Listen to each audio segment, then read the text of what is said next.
Justo de ese lado, escuché cómo se abría pesadamente una puerta de madera desde el piso de abajo y los pasos de varias personas subiendo escaleras. Cuando llegaron donde estaba yo, se escuchó cómo se abrió la otra puerta.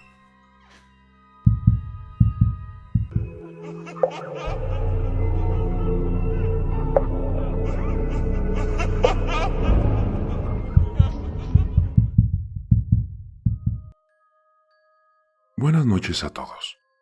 Me gustaría aprovechar que esta tarde voy parado en el camión para contarles una historia que me sucedió hace un par de años. No se lo había contado a nadie porque hasta el día de hoy me ha costado trabajo aceptar lo que sucedió, pero yo estoy seguro de que sí fue real.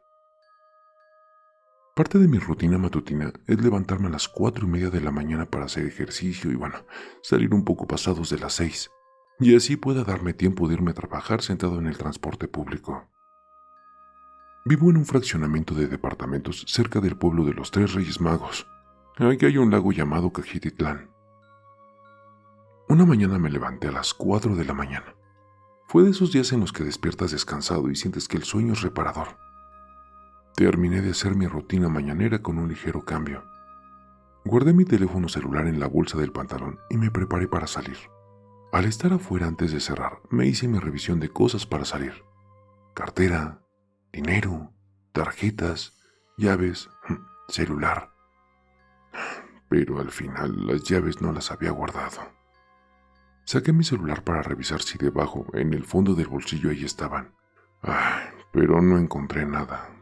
Miré la hora, faltaban 5 para las 6 de la mañana. Volví a entrar a la casa y dejé el celular en el mueble de la entrada. Revisé todos los lugares donde suelo dejar mis cosas, y allí encontré las llaves. Salí, cerré la casa, pero nunca recordé tomar el celular del mueble. Aquí es donde comienza lo raro. Vivo en un tercer piso, en lo que sería como una lomita. Básicamente vivo en una zona elevada y todas las mañanas el aire fresco me recibe al salir. Pero esta mañana no sentí esa brisa. Bajé y comencé mi ruta a la terminal de autobuses.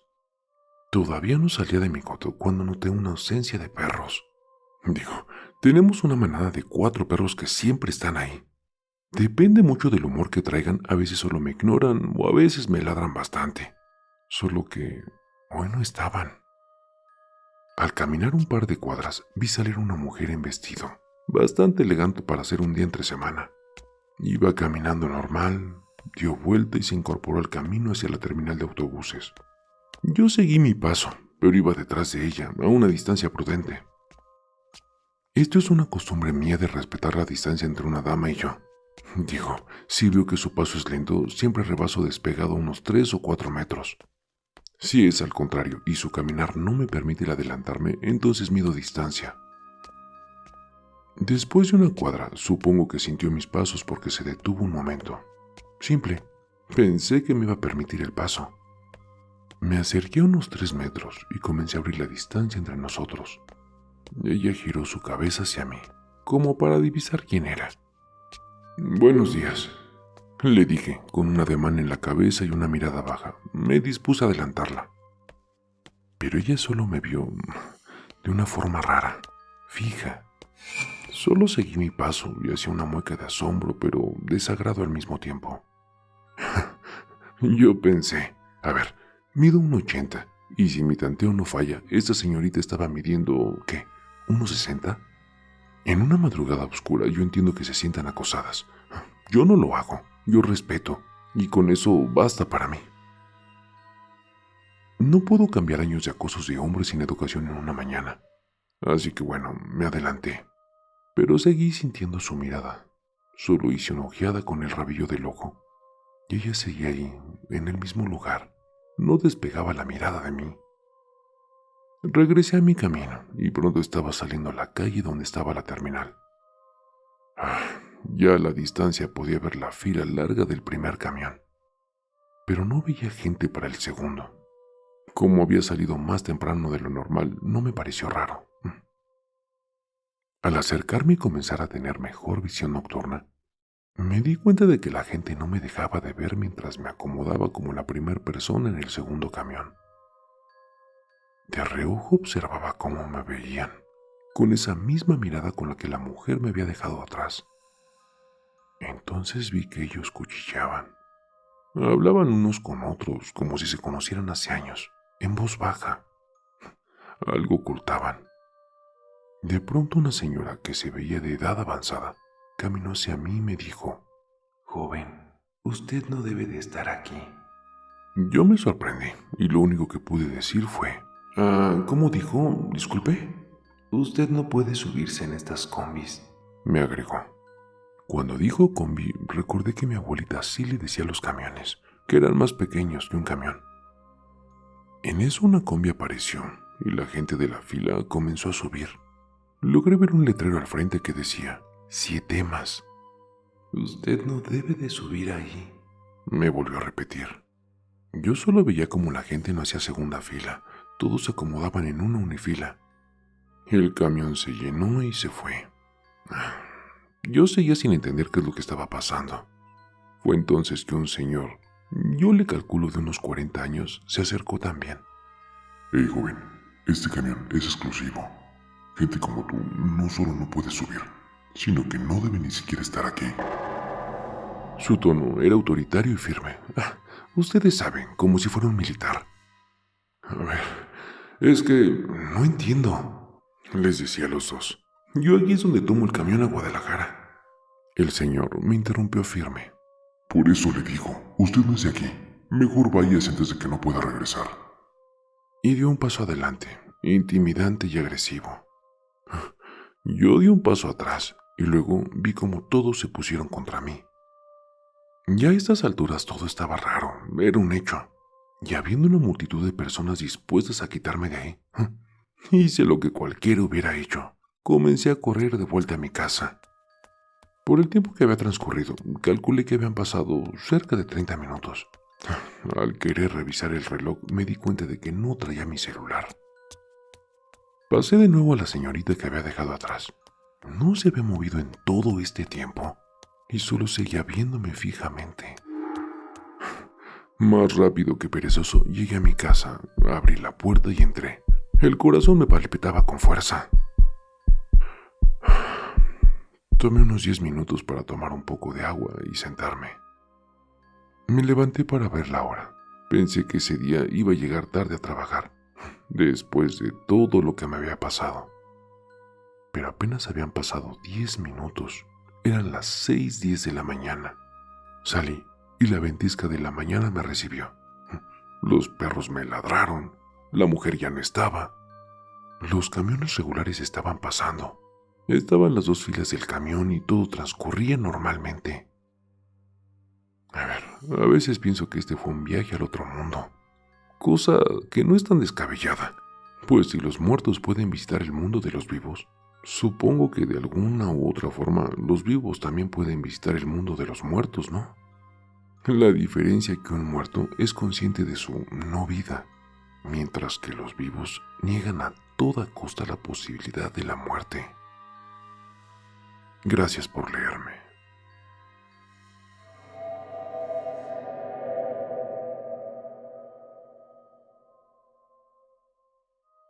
Hola, buenas noches familia TDT. Yo tengo un relato que contarles. Hace unos años tuve un novio que tenía una familia encantadora, nos llevábamos de maravilla. Como vivía prácticamente sola, casi todos los fines de semana pasaba el tiempo con mi novio y su familia, y ahí ya regresábamos a casa por las noches. Ese año me invitaron a celebrar el Día de Muertos. Ayudé a poner una pequeña ofrenda que colocaron en la parte superior del trinchador. Cenamos, jugamos cartas. La pasé realmente bien.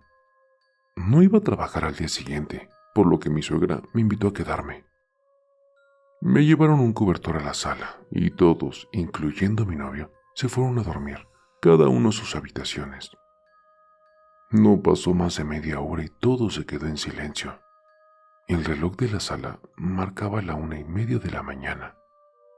Siempre he sido desvelada, por lo que a esa hora aún no me daba sueño. Cerré los ojos, pero estaba despierta.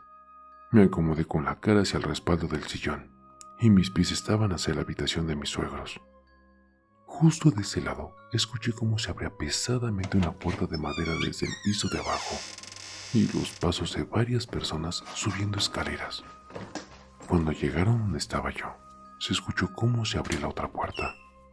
Permanecí en la misma posición con los ojos cerrados, porque pensé que eran mis suegros que habían olvidado algo, o que iban a tomar algún medicamento y no quería importunarlos. Claramente sentí cómo pasaron junto a mí. Incluso pude sentir ese ligero vientecillo que se hace cuando alguien camina muy cerca de otra persona. Comenzaron a mover objetos del trinchador, que estaba como a 3 metros de distancia de mi cabeza. Escuché crujidos como si estuvieran desenvolviendo dulces. Fueron apenas unos segundos, pero fue ahí cuando caí en cuenta. La casa de mis suegros es de una sola planta. Tampoco hay sótano. La cocina y las habitaciones de mi entonces novio y mis cuñados quedaban al fondo del predio, separadas por un patio. La única manera de entrar o salir de esa sala comedor era hacerlo a unos metros del portón principal, por el patio trasero, y ambas puertas eran de herrería. Esa madrugada, por primera y única ocasión, me tocó escuchar a los fieles difuntos acudir a celebrar su recuerdo.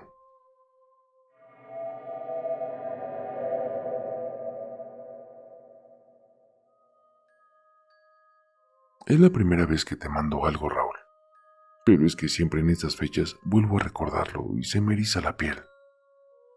Esto sucedió hace como 7 años aproximadamente, justamente en Día de Muertos, el día que visitamos las tumbas de nuestros difuntos. Y bueno, era 2 de noviembre. Como lo marca la tradición, acudimos al panteón que está en mi colonia, como de costumbre.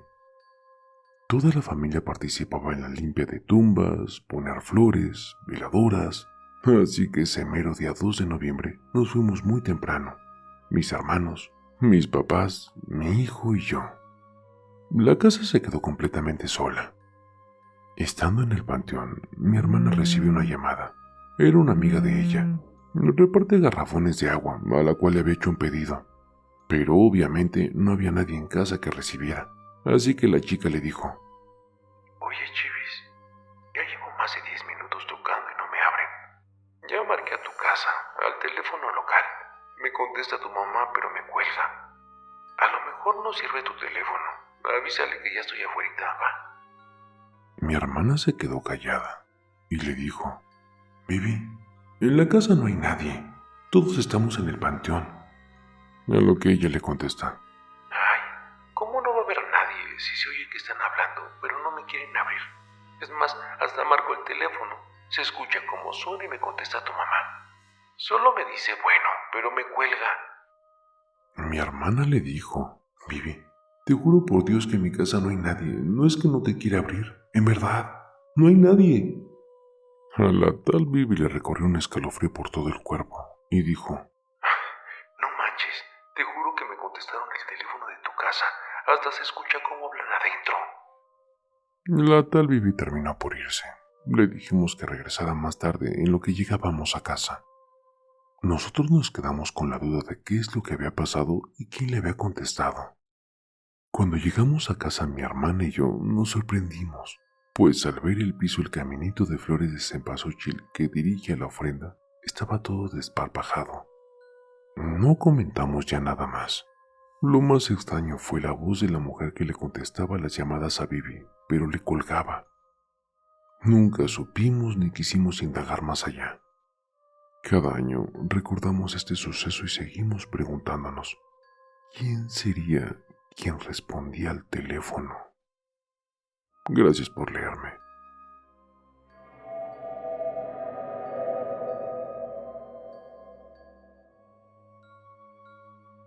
Hola, buenas noches, TDT.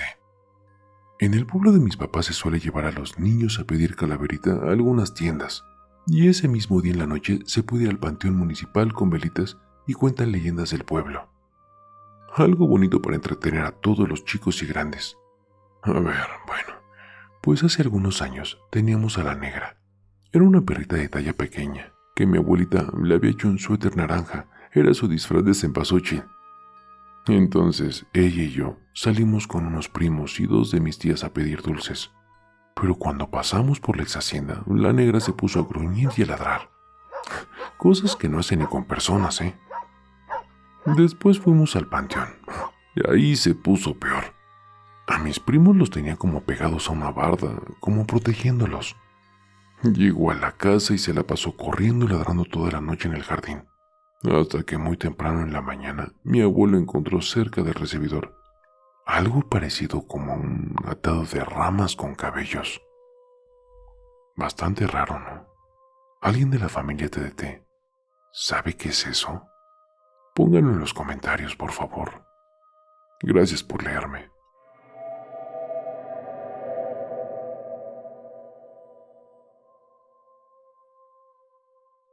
Cuentan que en un pueblito del que hoy ya nadie se acuerda, vivía un hombre que no creía en la fiesta de todos los santos, cuando nuestros muertos regresan a ver cómo estamos. La gente estaba muy apurada, poniendo sus altares y preparando un montón de comida, pero él no hizo nada, y no conforme con no seguir la tradición, se burlaba de los demás tratándolos de tontos por hacer platillos para sus difuntos. Al final se fue al monte para buscar leña, para alivio de sus vecinos. Iba por el cerro, cuando a lo lejos comenzó a escuchar unas voces espectrales que parecían llamarlo por su nombre. Miró a su alrededor, pero no había nadie. Sin embargo, la piel se le puso de gallina al oírlas de nuevo.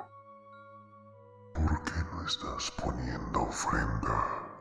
¿Cómo es que los demás están dando y tú no ofreces nada? Ya pusieron atole, tamales, mole, cochinita. ¿Y tú? ¿No vas a darnos nada? Muy asustado, el hombre volvió a toda prisa al pueblo. Es verdad lo que dicen, dijo a su familia. Es verdad lo de todos los santos. Apúrense a poner la ofrenda. Corrieron a buscar puercos y gallinas para matarlos y preparar comida. Sin embargo, ya era muy tarde. Esa misma noche, el sujeto murió. Se dice que fue porque lo espantaron. Desde ese día, nadie se atreve a pasar por alto la ofrenda por miedo a ofender a los muertos.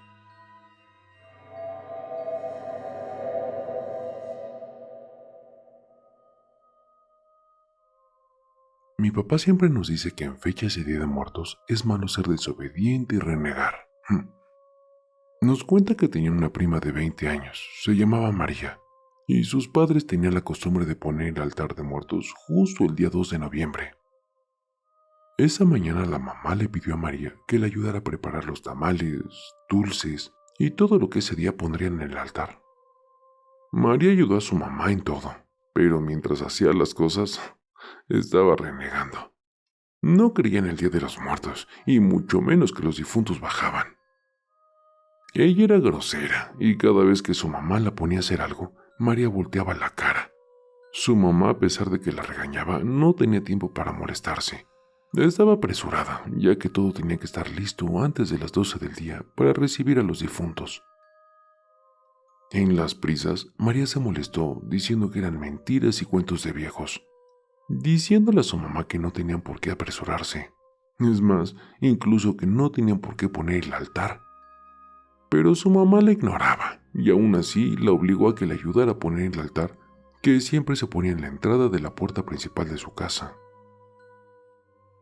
El día fue pasando, y cuando ya eran las 10 de la noche, la familia se dirigió a descansar. La mamá le ordenó a María que también ella se fuera a acostar, porque ya era bastante tarde. Pero ella aún no se quería dormir, y contestó en forma de burla que esperaría a los supuestos difuntos mientras veía la televisión.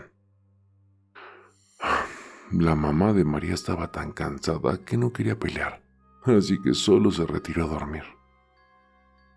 Pasado un poco de la medianoche, se escuchó el ruido de la puerta principal abrirse. María se asomó sentada desde la sala, viendo aterrada la puerta. Quedó en estado de shock de ver quiénes entraban por la puerta. Era su abuela junto con otros familiares quienes ya habían fallecido. María no lo podía creer. Era tanta su impresión y miedo que no podía ni moverse. Se quedó totalmente paralizada viendo cómo todos iban entrando a su casa y se acercaron hacia el altar para tomar la comida que ese día les había preparado su mamá para ellos. Mientras sus familiares fallecidos comían, podía escucharlos platicar y decir que para finales de mes alguien nuevo los acompañaría de regreso. Después de unos minutos, vio que recogieron los trastes y los llevaron hacia la cocina, viendo cómo su abuela los lavaba. Sus familiares se marcharon cerrando la puerta y diciendo que todo había estado muy rico. María pudo reaccionar e histérica comenzó a gritarle a su mamá. Le contó todo lo sucedido. Juntas se acercaron a ver el altar y lo sorprendente fue que todo estaba tal y como lo habían puesto. La única explicación que su mamá le pudo dar es que se había quedado dormida y solo había sido un sueño. Una semana después, María dejó de comer. Sus papás se preocuparon mucho y le llevaron con una curandera. La curandera les dijo que no había nada que hacer porque su alma se estaba preparando para marcharse con los fieles difuntos. Igual decidieron no escucharla, buscaron otras opciones. La llevaron con doctores, pero no tenía ninguna enfermedad que provocara el estado tan extraño. Fueron pasando los días y María estaba cada día más recaída y más débil. El día 30 de noviembre, a las 12 del mediodía, María falleció, justamente sentada en el mismo lugar donde se encontraba sentada cuando llegaron sus familiares difuntos. Buenas noches.